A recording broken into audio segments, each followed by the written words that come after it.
Sudah sepekan menghabiskan waktu untuk pulang kampung ke Indonesia, kedatangan Presiden ke-44 Amerika Serikat Barack Obama tidak hanya soal sekedar plesir liburan menikmati keindahan panorama tanah air. Namun kedatangan Presiden Obama juga membawa semangat nostalgia, makna politik tentang hubungan Indonesia dengan Amerika Serikat, serta sebuah inspirasi dari seseorang pemimpin dunia yang pernah tinggal dan mengenyam pendidikan di Indonesia. Inspirasi dari seorang Presiden Obama akan kami bahas malam hari ini bersama Bang Philip J. Vermonte, Direktur Eksekutif CSIS. Terima kasih Bang Philip sudah datang.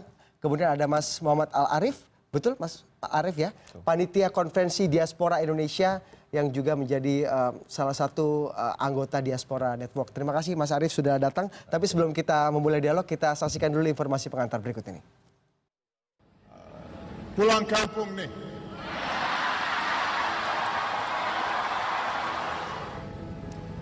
Indonesia bagian dari diri saya. And I learned to love Indonesia while flying kites and running along the paddy fields and catching dragonflies, buying sate and bakso from the street vendors. I still remember the call of the vendors. Sate. Yeah. I remember that. Bakso. Enak, ya? But I was determined to visit a country that's meant so much to me. Itulah sedikit penggalan pidato Presiden ke-44 Amerika Serikat Barack Obama saat mengisi ceramah di Universitas Indonesia pada November 2010 silam. Obama mengakui bahwa Indonesia tidak hanya menjadi negara sahabat bagi Amerika Serikat, tapi lebih dari itu, Indonesia memiliki tempat khusus di hatinya. Pernah menghabiskan masa kecilnya di Indonesia, Obama mengakui pengalamannya bersekolah dan hidup di tanah air turut mempengaruhi cara pandangnya, terutama melihat bagaimana toleransi dan kerukunan antar masyarakat yang sangat majemuk bisa terjalin dengan baik.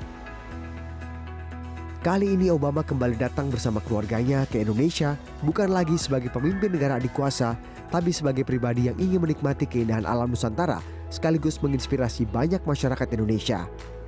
Usai berlibur menikmati keindahan Pulau Dewata Bali dan Yogyakarta, Obama dijadwalkan bertemu dengan Presiden Joko Widodo. Selain hendak berlibur, Obama datang ke Indonesia untuk memenuhi undangan konvensi Diaspora Indonesia. Rencananya Sabtu pagi, Obama akan berpidato sekitar 2 jam di depan 3.000 peserta konvensi dengan tema globalisasi, pluralisme, dan toleransi. Sesuatu yang diakuinya banyak terinspirasi dari Indonesia. Well, I think I expect his speech to be inspirational, of course. President Barack Obama is a very thoughtful leader. And I think it will be interesting to hear what he has to say about these things, especially because he'll be saying these things in front of a political and economic elite of Indonesia. Yeah. Pengalaman dan sudut pandangnya sebagai mantan salah satu orang terkuat di dunia bisa dijadikan referensi bagi pemerintah dan masyarakat luas untuk menghadapi tantangan yang tidak mudah dalam persaingan global. Apalagi ekonomi Indonesia saat ini sudah menjadi salah satu yang terbesar di dunia. Agak berlebihan memang jika kita menganggap bahwa Obama adalah bagian dari Indonesia. Tapi tidak ada salahnya juga jika sosok Obama bisa dijadikan inspirasi tentang seseorang yang percaya bahwa masa depan yang cerah adalah milik mereka yang percaya akan kekuatan dari sebuah mimpi. Selamat pulang kampung, Mary. Budi Adiputro, CNN Indonesia.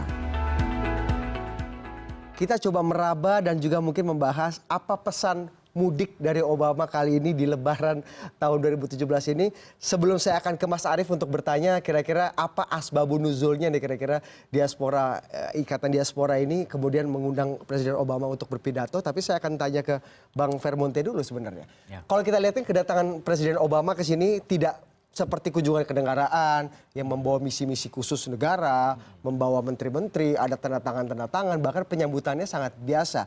Tapi kalau kita bisa baca secara makro Bang Vermonte, ini kunjungan yang biasa ini, mudiknya Obama ini bisa kita maknai dengan pesan-pesan apa sebenarnya? Saya kira yang pertama bahwa Obama sekarang sudah bukan presiden. Jadi dia datang dalam rangka hubungan antar masyarakat, people to people. Dan itu kadang-kadang dalam hubungan antar negara jauh lebih penting dibandingkan dengan hubungan government to government. Karena pada akhirnya kan setiap hubungan bilateral itu tentang masyarakat gitu. Dan ini menurut saya Obama ini bisa menginspirasi banyak hal buat masyarakat Indonesia ya. Misalnya dia presiden kulit hitam pertama, ya kan? Dan kemudian dia juga punya afinitas dengan negara Asia Tenggara dan lain-lain gitu. Yang mungkin bisa menjadi role model untuk banyak, terutama anak-anak muda di Indonesia gitu ya, bahwa yang namanya negara sebesar Amerika pun, negara adikuasa itu membuka diri untuk orang-orang yang mungkin bukan lahir di sana atau orang tuanya juga bukan kulit putih dan lain-lain, sehingga itu menurut saya pembelajaran yang baik untuk kita yang hari ini kadang-kadang bicara soal politik identitas dan lain-lain, walaupun itu ada gitu, tetapi dalam sebuah negara settingnya demokratis seharusnya itu tidak menghalangi siapapun untuk bisa menjadi pemimpin apapun latar belakangnya. Menurut saya itu salah satu aspek yang bisa menjadi inspirasi kita di Indonesia gitu. Meskipun belum dikatakan atau mungkin tidak akan dikatakan oleh Obama, tapi dari kehadirannya saja kita sudah bisa melihat bahwa ada aspek-aspek prinsipil dan inspirasi yang bisa kita tangkap di situ, Bang. Ya, kalau kita lihat Bang Vermonte kan banyak sekali presiden Amerika atau mungkin mantan-mantan presiden Amerika misalnya, kalau kita lihat Presiden Carter sudah bolak-balik ke sini,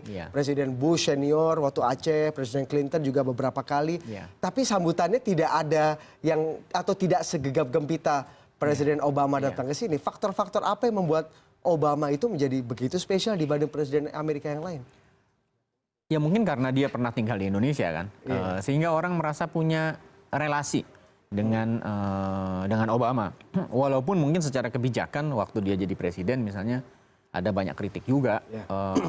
Dulu Presiden Obama menjanjikan apa yang dia bilang misalnya pivot to Asia, bahwa dia akan lebih memperhatikan Asia Tenggara dan lain-lain. Tetapi karena ada soal-soal dunia yang lain, soal terorisme, soal Timur Tengah, soal Rusia yang menganeksasi yang ribut dengan Ukraina dan lain-lain, itu menyebabkan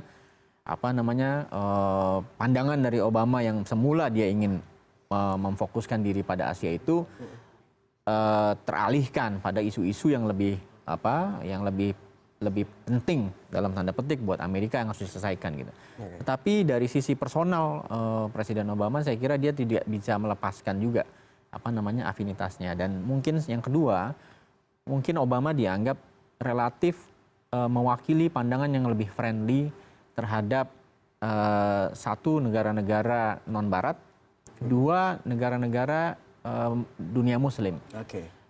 Kita ingat waktu itu Obama waktu baru-baru awal jadi presiden juga yang dia lakukan pidato di Kairo, itu topiknya tentang Amerika dengan dunia Islam. Juga di Berlin waktu dia awal-awal jadi presiden juga dia membicarakan tentang bagaimana menjembatani Barat dengan non-Barat dan lain-lain, karena konteksnya waktu itu adalah dia menjadi presiden menggantikan Presiden Bush yang dianggap anti-Islam, anti-Muslim, lebih tidak friendly kepada negara-negara Islam karena soal menyerang Afghanistan, Irak dan lain-lain gitu. Sehingga Obama dilihat sebagai jembatan antara negara Barat dengan negara yang berpenduduk mayoritas Muslim. Mungkin itu juga salah satu faktor yang membuat orang merasa punya relasi dengan Obama, baik dia ketika menjadi presiden maupun sekarang setelahnya. Gitu. Jadi tidak hanya value genetik atau mungkin value pernah tinggal di sini, tapi juga ada value-value lain yang kemudian mendekatkan kita dengan Obama karena perjuangannya itu. Oke, saya akan ke Mas Arief ini yang kemudian menjadi panitia konferensi diaspora Indonesia, esok hari. Besok kan Presiden Obama akan berpidato di sana kurang lebih sekitar 2 jam. Bisa diceritakan Mas Arief, jangan-jangan emang undangan dari diaspora ini yang membuat Presiden Obama datang ke sini. Jadi kalau kita baca mana ayam mana telur nih, Presiden Obama pengen liburan dulu baru ke diaspora, atau karena undangan diaspora Presiden Obama sekalian liburan gitu ke sini. Bisa dijelaskan kalau yang sebenar-benarnya? Istilahnya the stars are aligned ya. Jadi kebetulan lagi masa liburan, tapi at the same time kita mengadakan kongres ini. Yang perlu digarisbawahi adalah kita mendefinisikan kata diaspora itu secara luas.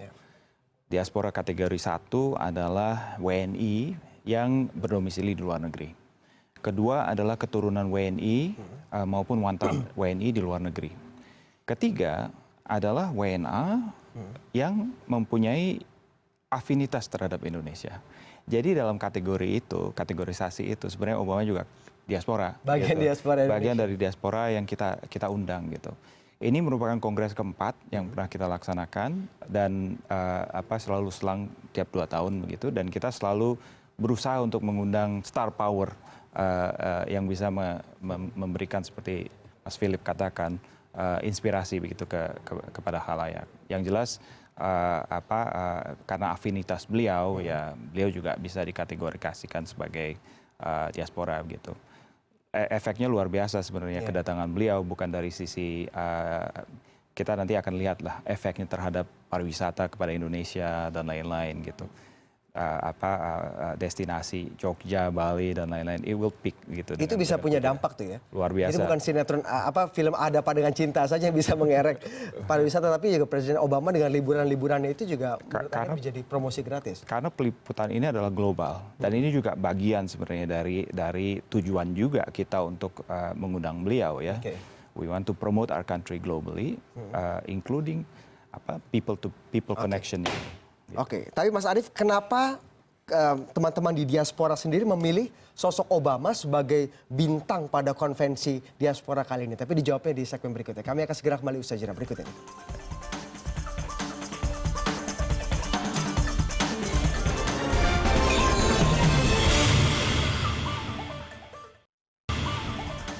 Saya akan tanya Mas Arief, kenapa memilih teman-teman diaspora sendiri di konvensi kali ini memilih sosok Presiden Obama untuk dijadikan tokoh sentral di sini untuk berpidato memberikan inspirasi tadi. Sebenarnya yang kita undang tuh banyak sekali tokoh-tokoh yang kita undang dari diaspora dan lain. Kebetulan yang the star power kali ini Obama. Dari keempat kongres kita itu selalu ada tokoh-tokoh inspirasional yang kita undang ya. Di kongres ketiga misalnya Pak Habibie merupakan exemplar diaspora yang selalu kita bilang ke teman-teman, ini contoh yang luar biasa. Diaspora yang berkarir gitu, secara global lalu kembali ke tanah air. Dan kita di kongres keempat ini mencoba sesuatu yang baru tentu ya, khususnya contoh dari diaspora kategorisasi 3 itu yang afinitasnya luar biasa kepada negeri ini, dan at the same time kita sebenarnya harus melihat bagaimana bangsa kita atau negeri kita sebenarnya membentuk karakter beliau gitu ya. Jadi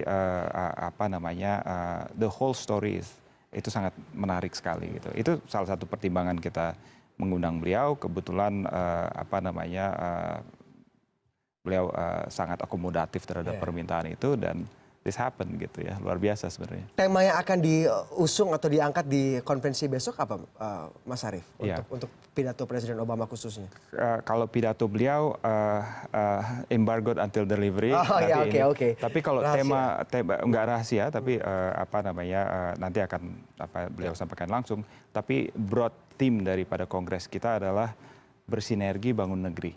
Dan itu tema kongres kita keempat. Bagaimana kita semua bisa bersinergi dengan komponen bangsa lain di tanah air untuk membangun negeri, dan contoh-contoh yang terjadi sudah banyak sekali gitu.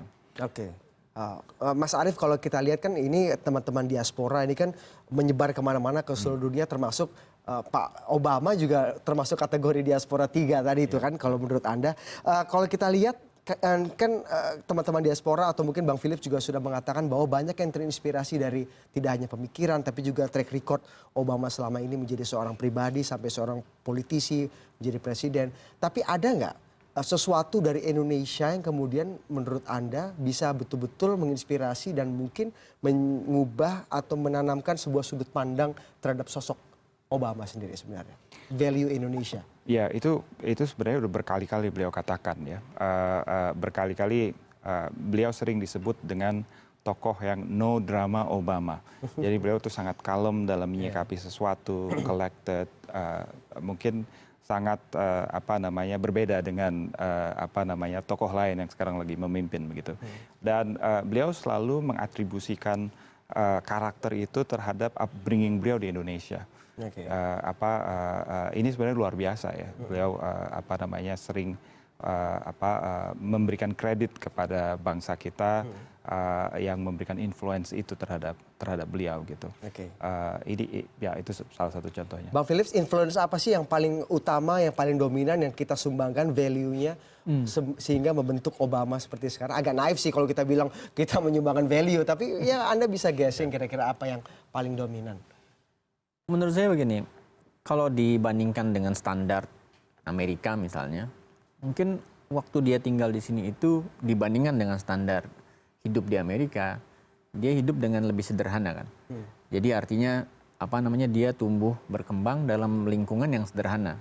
Dia sekolah yang ya tipikal SD Indonesia bagaimana sih, yang anak-anaknya relax dan lain-lain gitu, dan mungkin dia bergaul dengan segala macam strata ekonomi waktu di Indonesia yang membuat dia mungkin lebih bisa memahami dinamika sosial.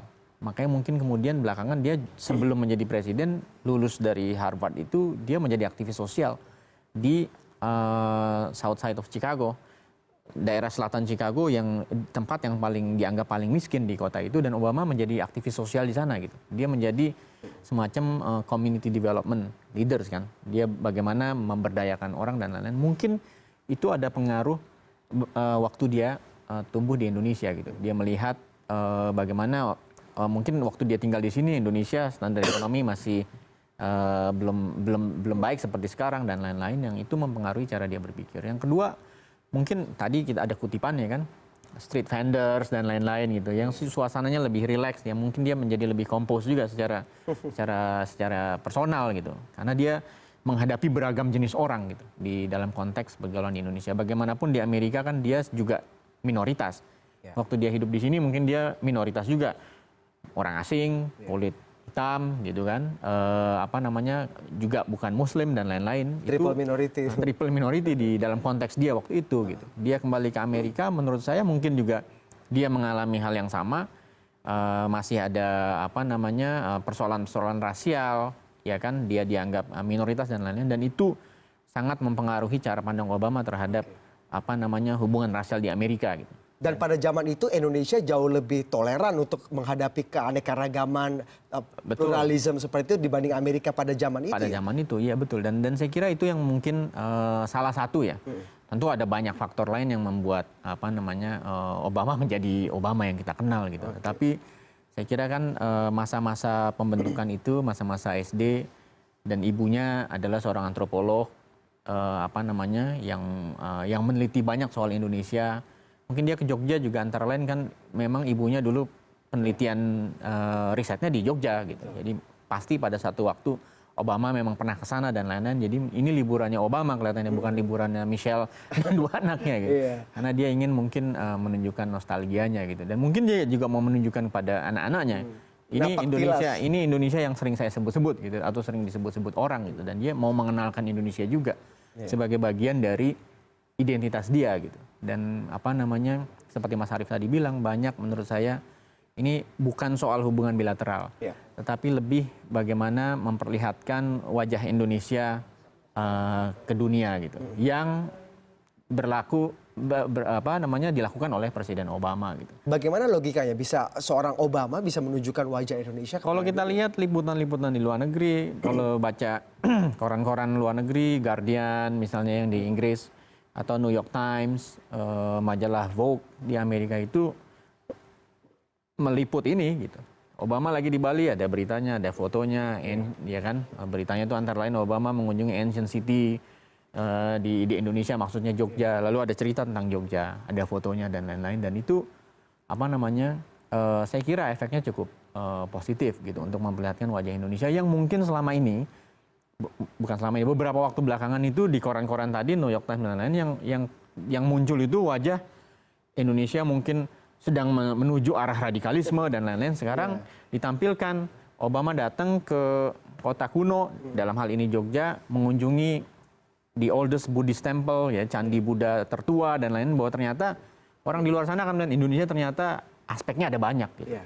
bukan cuma seperti yang selama ini diberitakan di halaman muka di koran-koran terkemuka ini. Itu mudah-mudahan bisa mengubah mindset masyarakat internasional terhadap Indonesia yang belakangan ini ya Bang Philips ya. Minimal kalau mereka Google ada lagi yang lain gitu. Minimal Jogja dan Bali rafting di sana ternyata asik juga gitu, nggak kalah dibanding negara-negara lain. Iya. Mas Arief, kalau kita lihat dari pengalaman Anda dengan teman-teman diaspora lainnya, kalau kita lihat kan memang relativity atau affinity tadi dengan Presiden Obama sangat dekat katanya Indonesia dengan Obama sendiri. Kalau kita bicara mengenai keuntungan sendiri, teman-teman diaspora sendiri under Obama administration misalnya merasakan hal-hal yang lebih positif nggak dibanding administrasi sebelumnya atau administrasi saat ini? Apa yang bisa Anda coba ulas gitu misalnya? Dalam konteks di US ya. Dalam konteks US. Dan juga komunitas diaspora sendiri misalnya. Ya. Komunitas diaspora sebenarnya lebih luas daripada di US ya. Bahkan mungkin komposisi di US itu hanya sepersekian persen ya. Hanya ada 180.000 diaspora kita di Amerika dari sekitar 6 sampai 7 juta gitu. Mayoritasnya justru di Asia, di Timur Tengah dan juga tempat-tempat lain. Tapi pada zaman administration Obama memang kita sering kali dilibatkan dalam diaspora forums yang dilaksanakan di US. Jadi kebetulan itu sebuah melting pot dan ada komunitas-komunitas diaspora dari berbagai negara, yang paling besar biasanya India, China dan lain-lain, dan ada forum tahunan terhadap itu. Administration yang sekarang sangat meng-cut funding untuk kemungkinan forum-forum seperti itu tidak ada. Tapi ya kita nggak bergantung sama hal-hal itu ya. Ini inisiatif justru yang kita lakukan secara global, bukan hanya di US tapi di seluruh bagian dunia lain.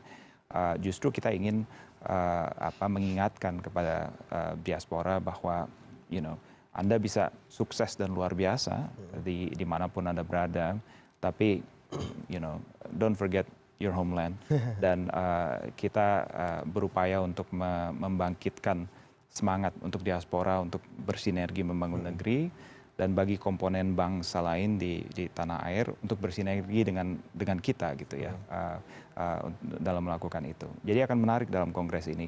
10.000 orang, mungkin diasporanya sekitar 1.000 sampai 1.500, yang lain publik di tanah air, yang pebisnis akan membuat linkage kepada bisnis, yang akademisi. Memang dikasih kesempatan untuk itu ya? Betul. Jadi ada hal-hal kayak gitu, yang di industri kreatif akan bertemu dengan koleganya dan lain-lain. Ini kita berupaya untuk bersinergi membangun negeri sebenarnya. Oke, kalau Bang Philips, Anda melihatnya 10 tahun pemerintahan Obama dengan segala kedekatan tradisional, kultural, apapun masa lalu, nostalgia yang dipunyai antara Indonesia dengan Obama sendiri, ada keuntungan-keuntungan atau mungkin afirmatif policy yang bisa kita nikmati nggak? Atau memang ini hanya nostalgia romantisme masa lalu aja?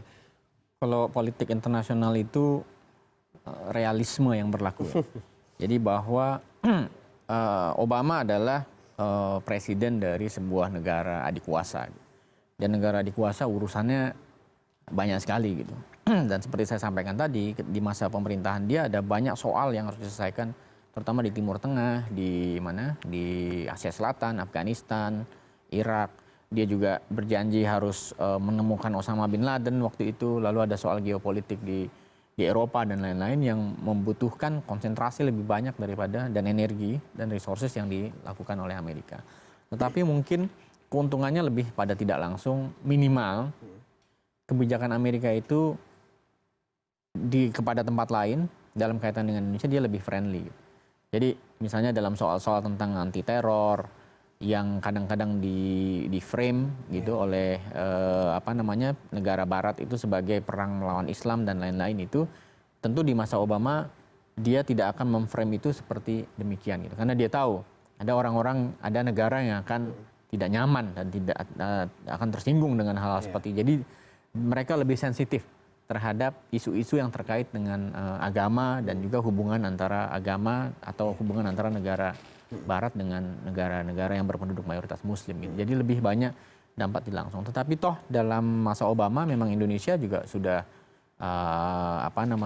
membentuk comprehensive partnership dengan Amerika Serikat gitu, dan itu sebetulnya lebih banyak masalah follow up yang harus kita lakukan gitu. Karena memang terakhir kita lihat hubungan Indonesia dengan Amerika, hubungan dagang itu kan agak defisit di sisi Indonesia. Sisi Indonesia. Jadi sebenarnya ini bergantung pada data yang dipegang gitu. Tapi lebih banyak dalam tanda petik kita yang ngutang lah dalam bahasa simpelnya gitu ya.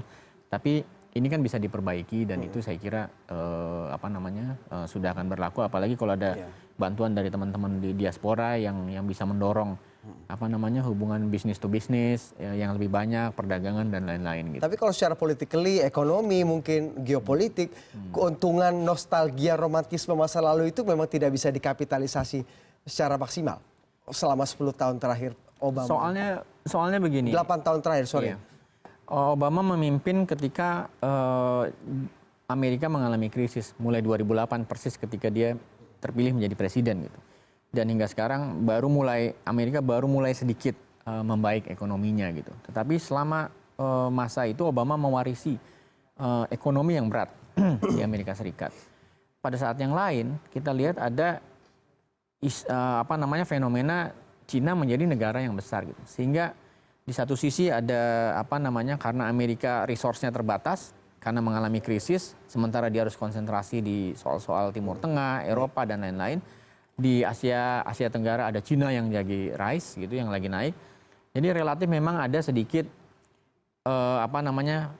penarikan diri Amerika dari Asia Tenggara, dan itu dampaknya adalah misalnya Cina jadi lebih kuat gitu.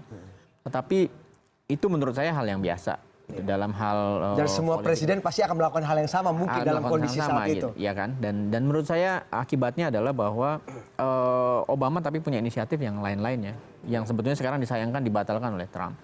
Misalnya climate change itu baby-nya Obama gitu, dan itu penting sebetulnya buat negara seperti ini. Nah, ini menarik Bang Philip, kita akan bahas bagaimana Amerika Serikat sepeninggal Obama. Obama kan mungkin mempunyai benchmark yang cukup tinggi sebagai seorang presiden Amerika Serikat, kemudian digantikan oleh Donald Trump, sehingga semua orang menganga-nganga dengan kebijakan-kebijakannya. Banyak orang berpikir bahwa ini kayaknya Trump ini hanya berani di kampanye saja, tapi acting ketika presiden nggak seberani kampanye. Ternyata dia juga cukup berani juga. Kita akan bahas hal itu di segmen berikutnya. Kami akan segera kembali usaha jeda berikut ini.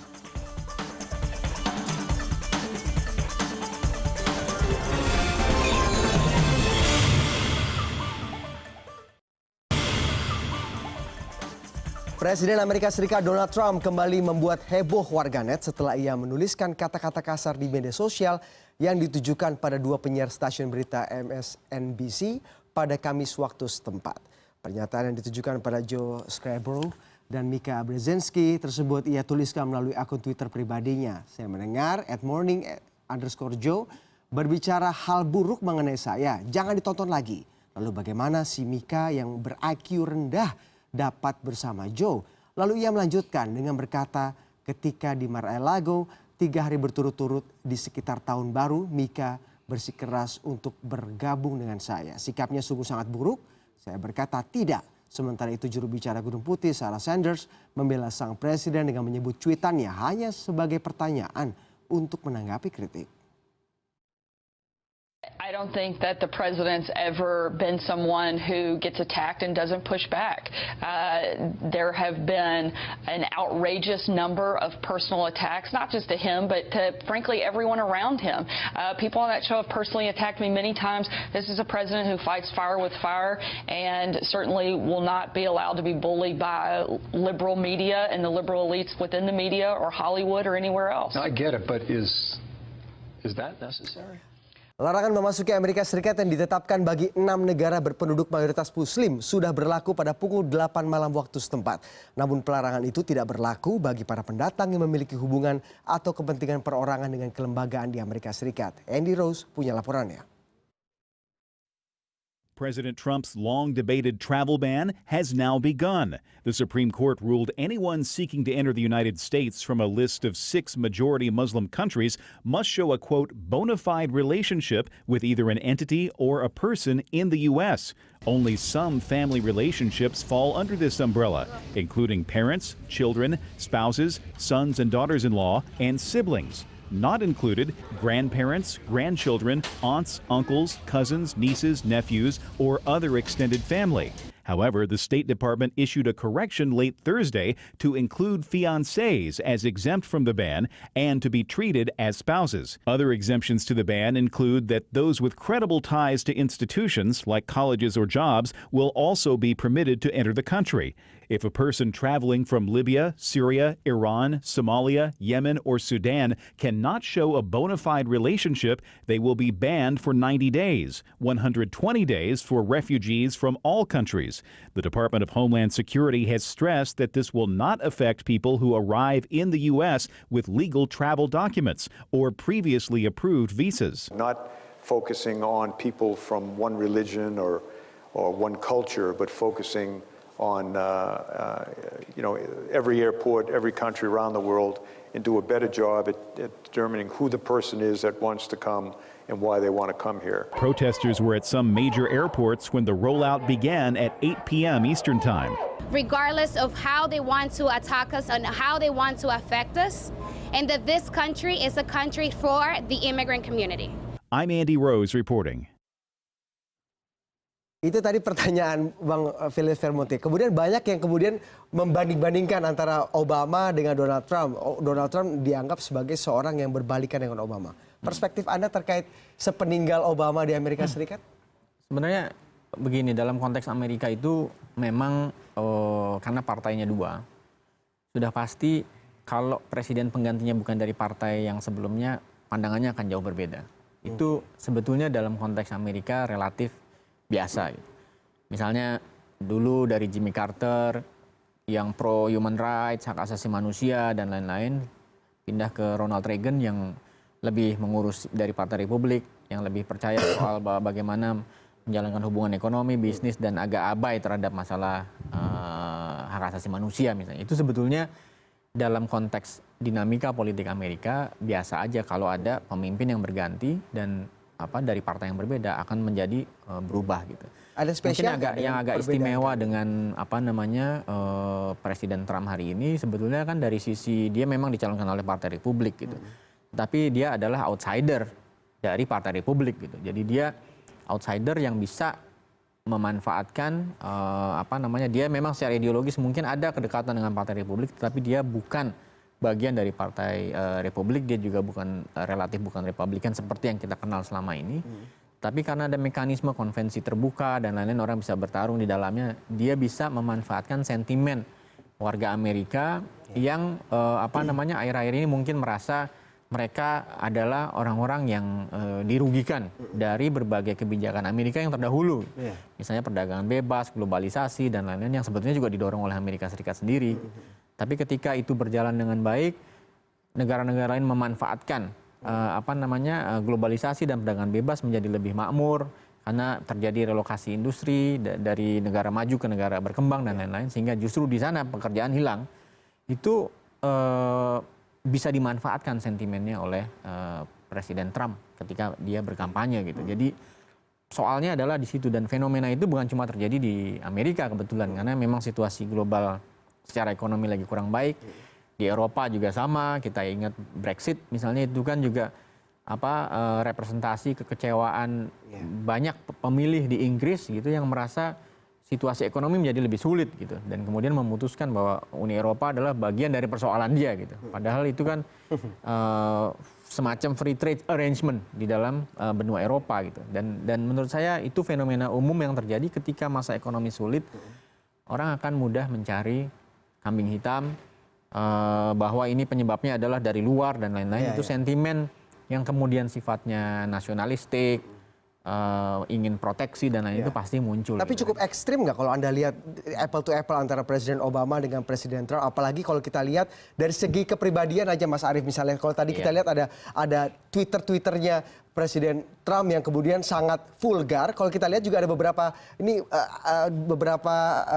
postingan dari Presiden Trump, boleh kita tampilkan di belakang. Beberapa waktu lalu Presiden Trump sendiri menampilkan sebuah postingan di Instagram yang cukup mengagetkan karena ini ditampilkan oleh seorang Presiden Amerika Serikat. Mengenai Instagramnya, apakah ada? Oke, nampaknya masih dicari. Ini di belakang kita. Iya, oke. Ini dari akun Real Donald Trump, ini berarti akunnya Presiden Trump. Dia memposting FNN, Fake News Network ini plesetan dari CNN gitu. Kalau kita lihat ini kan suatu hal yang mungkin untuk orang-orang biasa sangat biasa, tapi ini Presiden Amerika Serikat, Bang Philips.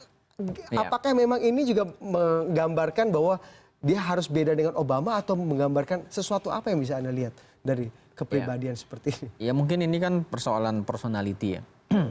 Dan memang sebetulnya dari banyak pembicaraan gitu ya dan apa namanya hubungan pekerjaan saya gitu ya. Banyak orang yang membantu Presiden Trump, staf-stafnya meminta permakluman dari dunia luar bahwa Twitter itu satu hal, tetapi lebih penting untuk memperhatikan apa yang sebetulnya dilakukan sebagai dalam konteks kebijakan gitu. Nah memang mungkin karena Presiden Trump ini juga orang media gitu yang biasa, saya bukan mau nyinggung media, yang jadi suka, tahu ya, dia tahu bagaimana dapurnya dan bagaimana membuat sesuatu itu menjadi kelihatan lebih besar daripada yang seharusnya gitu.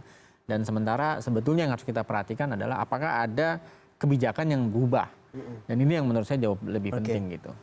Mas Arief tinggal di Amerika, melihatnya seperti apa nih? Perbedaan yang cukup mencolokkah? Apakah kita orang Indonesia saja melihat ini mencolok atau memang orang Amerika sendiri ya juga melihat ini sangat mencolok sehingga sangat terasa perbedaannya gitu? Terakhir. Dalam kapasitas pribadi ya tentu sangat mencolok sekali approach-nya yang sangat calm, collected, politically sensitive dari administration sebelumnya dengan yang direct gitu ya. Kita harus adaptasi sebenarnya dengan ini.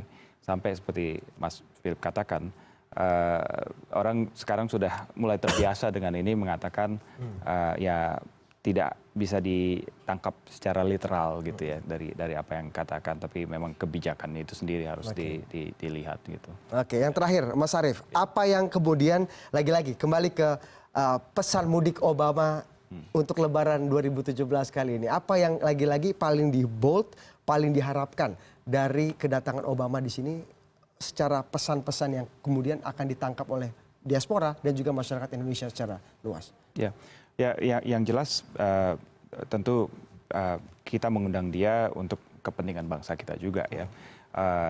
Dengan coverage yang luar biasa seperti Pak Philip katakan, ini tentu akan mempunyai efek positif terhadap Indonesia secara global. Salah satu contohnya adalah pariwisata dan lain-lain. Itu efek yang sudah kita prediksi sebelumnya dan saya pikir itu akan terlihat impact-nya terhadap ini. Efek internal ya beliau saya pikir akan ada pesan-pesan inspiratif terhadap kita dan itu bisa luar biasa juga. Mudah-mudahan tidak hanya pesan-pesan inspiratif dari seorang Obama, tapi juga dampak-dampak yang tadi secara ekonomi politik juga bisa kita rasakan gitu dalam waktu dekat atau mungkin dalam waktu jangka panjang. Terima kasih sekali lagi Mas Arief, terima kasih Bang Philips atas waktunya malam hari ini.